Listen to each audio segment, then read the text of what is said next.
Hamlet's on the other team. Good news is Tim's pretty terrible this game, so that's the truth.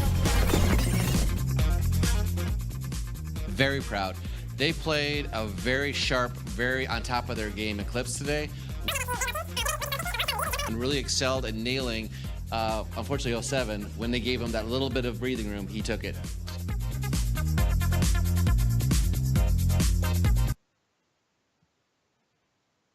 Hey everybody, and welcome back to the Community WGLNA show. I'm Tim Hamlet. That's Ted Arundel. I'm not even sure which direction I'm pointing at now because my whole setup changed. Yeah.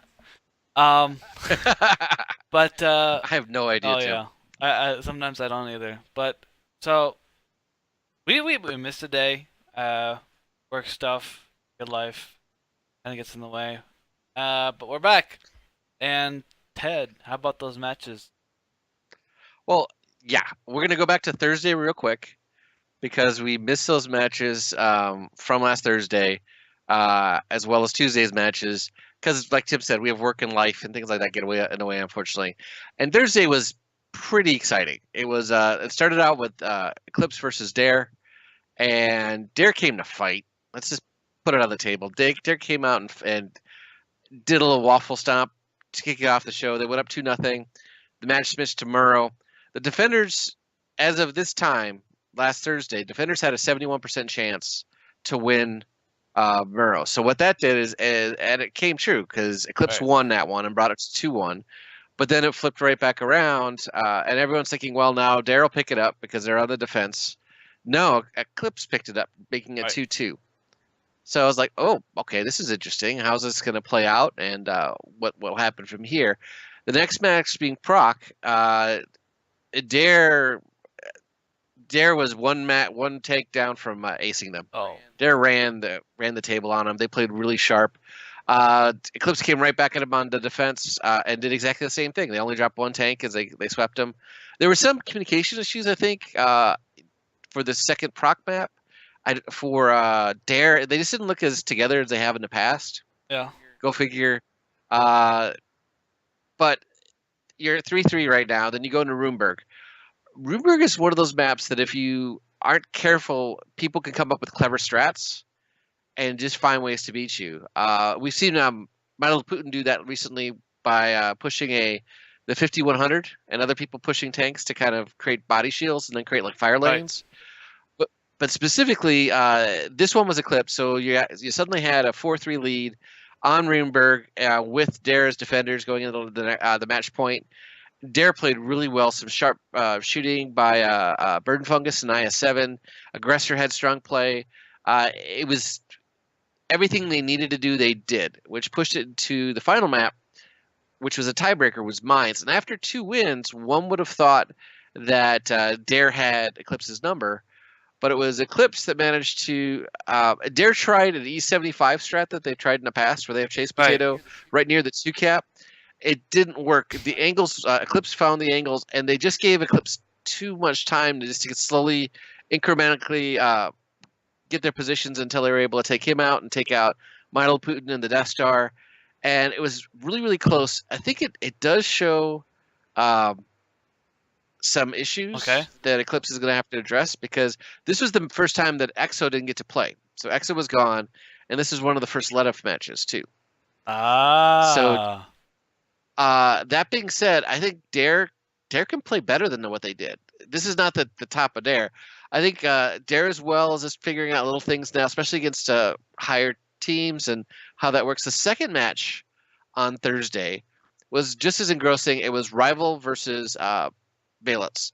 Now, Rival was purely in a spoiler role here, but they wanted to win. They wanted to get some points. They wanted to put their heads up and say, hey, we're just not going without a win this season. We're not going to go without any points this season. And they took the first map on steps. Sharp play, unknown one, played like he used to. Valence took it right back to them on the attack. So 1-1 tie. The Valence went ahead on 2-1 on Ghost Town. Then 3-1 on Ghost Town, and everyone just kind of went, okay, there goes Rival. Valence has got the speed up. They switched to Cliff, and Rival played like the Rival of old. They had smart moves. They got 2 back-to-back victories on it to bring it to 3-3. And suddenly everyone's sitting up a little bit more because this is what Rival should play like. Was there some sloppy play at points? Yeah, but nothing huge, no massive errors, nothing that I'd say, what is he doing sort of thing. And then moving to Himmelsdorf, the win went to Rival, which gave them a 4-3 lead. Turns right back around. Valence gets the win right back, 4-4, and the final on Mines. And we had Flack in a 1v3 at one point, and he got 2 of them. He got, I believe it was Lost and Spooky he got, or no, sorry, Lost and Zone he got before Spooky was able to run away. He found a boost position, which an IS-7 can't get to, and they timed it out. I mean, it's really close. Great play by both teams. Positive play, and it suddenly put Valence just a few points outside of 07. Why is that important? Well, we're going to skip ahead, because you saw some of the Thursday matches, right, Tim? Okay. We're going to skip ahead to Tuesday's matches. And on Tuesday, you had Aquatic M60s versus 07. Now, if before the match started, if Aquatic M60 wins and Valence would win their match, their second match, they'd suddenly be ahead of 07 in that sixth place for the playoff spot, which is huge because everyone, I mean, no, 07 does not want to lose out to that playoff spot right now. They just don't. So 07 starts off. They lose to Aquatic on Cliffs with a pretty amusing ending. They literally rammed off Makos, and they didn't just ram him off the cliff. They literally threw a majority of their still alive tanks off the cliff, trying to land on him like a lawn dart, and they ended up doing it and killing him. It was pretty funny, good stuff. And then right back on Cliffs, they did the same thing again. They didn't do the lawn dart thing, but they caught out 07, did a good job with exchanges, got some really sharp rotations that just didn't give 07 a chance on Cliff. I don't think it's a stronger map for Cliff. I haven't checked the stats yet. Then on to Proc, the way that Aquatic setup was down to 1-2 line, as a lot of teams do right now. They set up down there, put a few TDs. They had some S tanks down there. Just see, or no, is this the right map? Yeah, they set up. I swore they had. Oh, yeah, they did. Mr. Man was in the S tank, and they were set up down there with a few bad chats. They had a grill that went all the way across the one line to that 110 area at the other side of the train tracks. Yeah. And 07 took everybody, made a giant blob, and rushed the 1-2 line. But there's something new about 07. The Arclet is now playing for 07. Now he brings a lot of crazy strats. He's an experienced player. Played with School Bus, played with Elevate, played with HWC. Yeah. Now he's playing with 07. But what they did is they took WZ 111 and 14, and they used it as front armor for bat chats that were behind them pushing. Wow. So it's almost like you have an extra armor module. It led to they quickly were able to take out the S tank, which is good. Even then, the S tank ended up getting 4,000 damage points to tell you how good that tank is, just to give you guys an idea. And Mr. Man was good at driving it. But just awesome damage, quick play, quick shots, getting everything out. And in the end, Arclet was on 1 HP at one point. He stayed alive to the end of the battle. It was just a matter of everyone reloading and going at it again. And a great play by 07 to win it back. I mean, tactically, this was a really sound match and a good call by 07 on Proc. On the return, though, Aquatic figured out what they were going to do and ended up taking them out. Makos and his S-Tank wasn't able to land some cap shots, so not what they wanted, making it match point as they switched to Miravanka. 07 gets... it must have been 3-1 because Aquatic M60 turns right back around and wins the first match on Miravanka as the attacker. Wow. That's not normal. Yeah, that's not normal. Yeah. Attack on Miravanka wins. Yep. It does. It does. And that made it 4-1.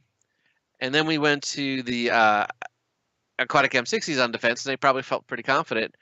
No, to quote Rookhill, he called it mismanagement because it seemed like there was just a lot of exposed tanks for Aquatic M60s, and Veggie ended up shooting, I think he Ninja in the back. Oh, no.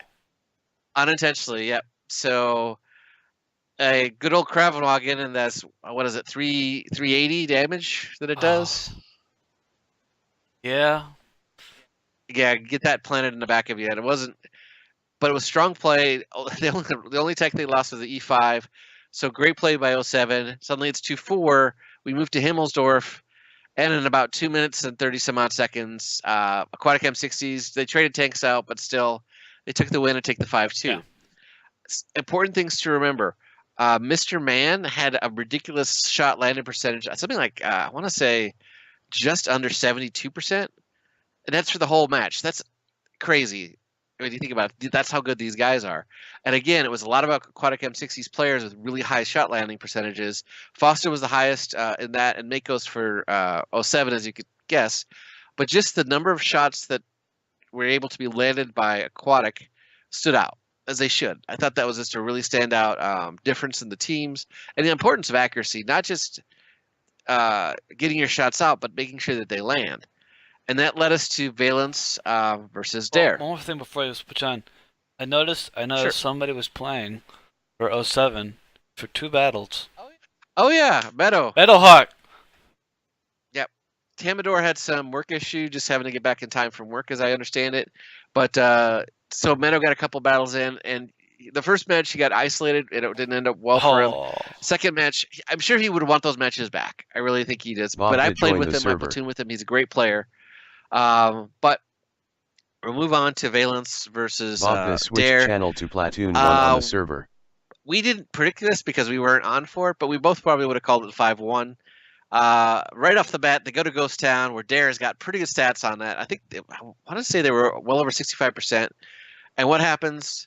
Valence brings a Yagi 100, a Mouse, 2 WZ-1114s, a Death Star, an AMX 50B. Wow. And everyone's like, what? And a Bat Chat. And they owned them. They used someone was saying they were using some Navi strats. I don't know what's a Navi strat anymore. But they ended up just doing a number on him. Blitzwolf in the E100 did 1,700 points of damage. Have we seen him before? Blitzwolf, yeah. Okay. We've seen him play. He's part of the platoon method that they use for Valence. Okay. They'll bring people on and off. They'll rock the player rosters back and forth. So that was great play. So everyone's like 1-0. Well, that's nice. There's the 1 point for Valence. And they went into the second match on defense, this time with Blitzwolf in a Death Star.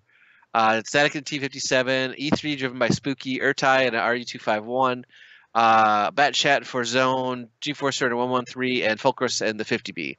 And on the other side, you had 2 50Bs, 2 the one WZ-11, 1 the 14s, and 3 Tier 10 Bat Chats. Just really strong positioning, good play. They traded their HP for damage using the heavy tanks for it. But in the end, one of the key moments, I honestly have to say, was an aggressor came around the corner and got one-shotted by Blitzwolf in the Death Star. Boom! Yeah. And apparently, I wasn't able to find video footage of it. It was an Amarak, and it was the flying turret of Doom shot. So if you're going to get hit by anything and have that happen, a Death Star makes sense that would happen to you. We moved on to Battle 3. Dare went on the attack, got a really good cap out. Lost one again, wasn't in a position to reset it at the end, making it 2-1. The second match on steps, same thing, strong play. Well, one of the things about, let me go back to the attack by Dare, is they actually boosted on the north line on, I want to say they went up A1, and it took 4 tanks to do it, and they got a Bat Chat, they got Nationwide up there. And Nationwide was able to get on an elevated boost position on the rocks that looked down almost into the AB 9 line area, because it was that elevated and that angled. And it really was one of the big reasons that they did so well, because it was spoiled attacks. Chase had over 1,800 points in with his Artie. And I know players say anyone can play Artie, but landing consistently is so important in Artie, and congrats Chase for that. Then we had the second battle on steps.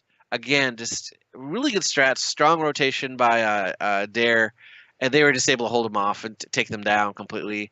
Not a lot done on the other side. It was probably the least well-played battle for Valence of this whole series here, but it made it 2-2. Switching to Runeberg, I don't know why teams try to rush north side from the cap to the series of houses. I've seen Dare do it in the past, which is probably why they see pub teams they do knew that, it was coming. man. I'm not Yeah. sure why. Is there free cookies over there, or what?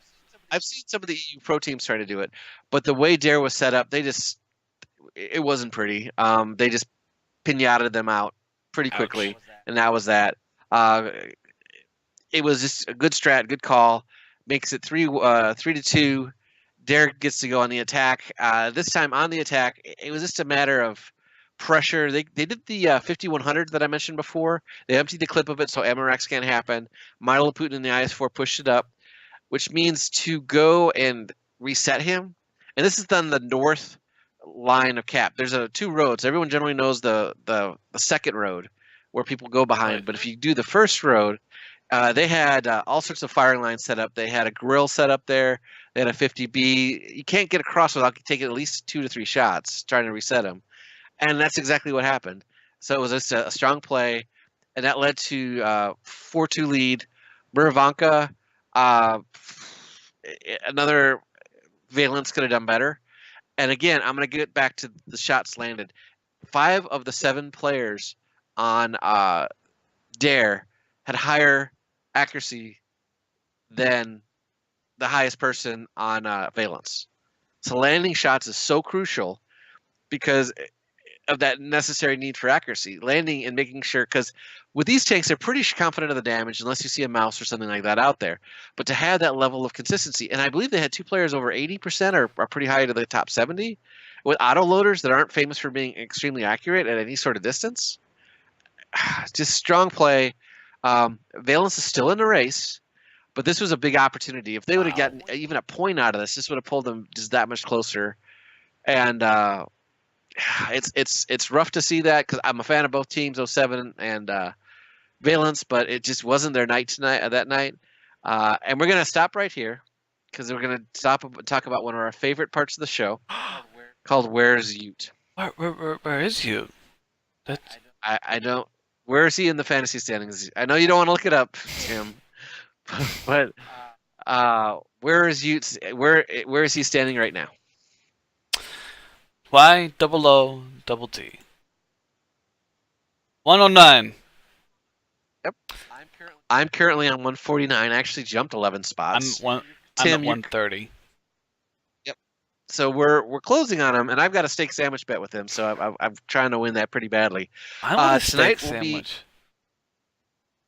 Well, you're not close enough for me to buy one for you. I'm not gonna internet order you a steak sandwich.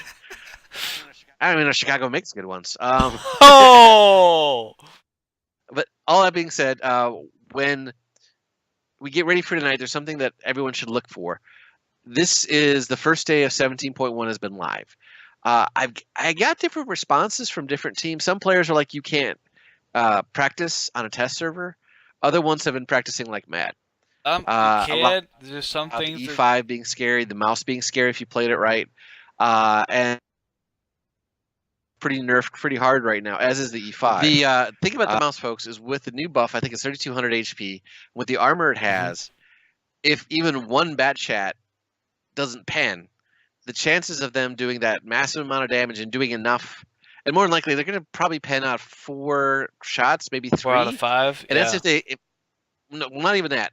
That's even if they get the weak spots, and there are not a lot of them on that thing.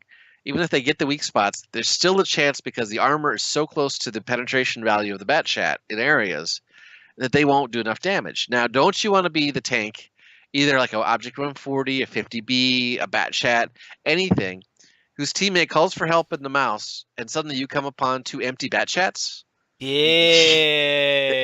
It's like Christmas, and that's if the bat chat doesn't, or that's if the mouse doesn't clobber them with one of his great big giant shells that he now has, and the improvement on the gun.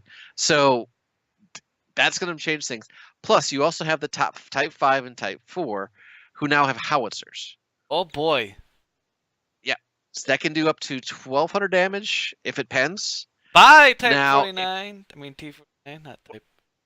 Buy a lot of tanks, especially if, because you're going to get hit. You're going to have to use the big repair kit, because if you don't, you're going to have 4 or 5 things broken on your tank. And I wonder if a bat chat can lose all 3 crew members in one giant HE shell like that. Then you just sit and duck. Yeah. Well, no. Not sitting duck. You're dead. Because if you lose your crew members, your tank's toast, regardless of your HP. Right. So it's gonna be interesting to see how that plays out. I've been noticing some pros saying they're probably gonna see more top fives than we are gonna see mouses, but I think it's gonna change the way things are played. And talking with some players across a gamut, of silver as well as gold league, um, they think this is gonna change the meta. You're not gonna see the bombing around on bat chats like you did before because of the inability to react to it. Now, on certain maps, I don't think you're gonna see a horde of mouses on cliffs Okay. or on Right. Proc.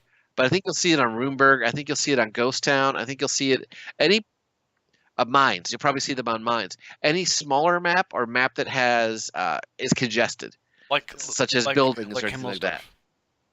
Yeah, Himmelsdorf is a great example. I don't think you'll see it on Murrow. I don't think you'll see it on. You could see it on Steps, because how you can see someone park turn itself sideways just to cover a tank that's capping.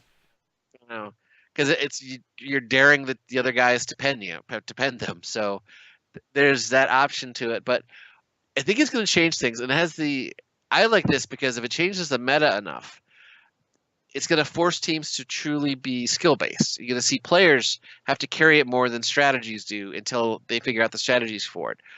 So tonight we have the teams that are playing, and for them this is probably pretty important. The teams that are playing is you have O7 versus Rival Simple Tankers. Now, Rival Simple Tankers gets a win here. It's going to be massive. It could throw off O7's whole rest of the season and their chances of that sixth place playoff spot. Because their last two matches is they have to play Rival tonight, and then on March 7th they face Eclipse. Oh boy. Their odds are better tonight against Rival. So if they lose tonight, the ball goes over to the to Valence. Now that being said, Valence don't have an easy schedule either because they have two matches left. One against Eclipse on February 23rd, and the next one is against Aquatic M60s on March 2nd. Okay. And I think that date's wrong because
There we go.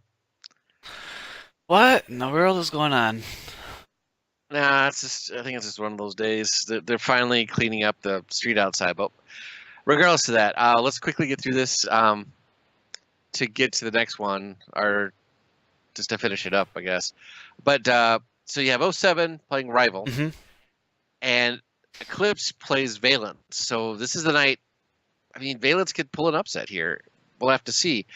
But looking at it from a fantasy perspective, Tim, what matches are you putting players in? Eclipse versus Valence. Maybe 1 or 2 in 07 versus Rival. Both of them have the potential to go along. It's just I have no idea which one is.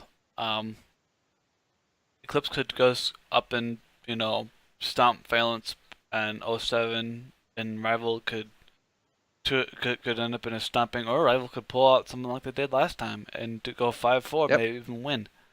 So, as It's interesting because I have executives as of right now, and I don't know if I'm going to change this because I did this last night, but I have executives for Rival, and then I have Makos for 07 as well as Unknown One for Rival, because both of them have been really stepping up. Unknown One is starting a lot of the time now, even though he's been switched in and out. I'm taking a risk, but I think it's a worthwhile one. And Makos has just been playing well. I think he's a good guy to keep an eye out for. On the other side, for Valence, I picked Spooky and G-Forcer, and then I picked Photo Finish and Letif for Eclipse. I think these are safe, solid picks. Not super exciting. A lot of people have picks similar to this, but I think they're. It should continue to advance me. I think up the ladder, closer to you. So we'll see how that plays out. But let's call the matches now. Tim, who do you think will win 07 versus Rival? I'm gonna go with Rival for this one, because Really? they can definitely pull an upset. And after last week, Tuesday, I think they will pull an upset. Well, I see logic in there because, again, with no Letif anymore playing for 07, that could cause issues. Arclit may not be settled in yet. It's who's going to be calling and who's not going to be calling for them. It's going to be interesting. So the opportunity is definitely there for Rival, and they would make Valence really happy if they could do that. But that means Valence has to find a win against either Eclipse or Aquatic M60s. What are you going to call? I'm going to call it for 07.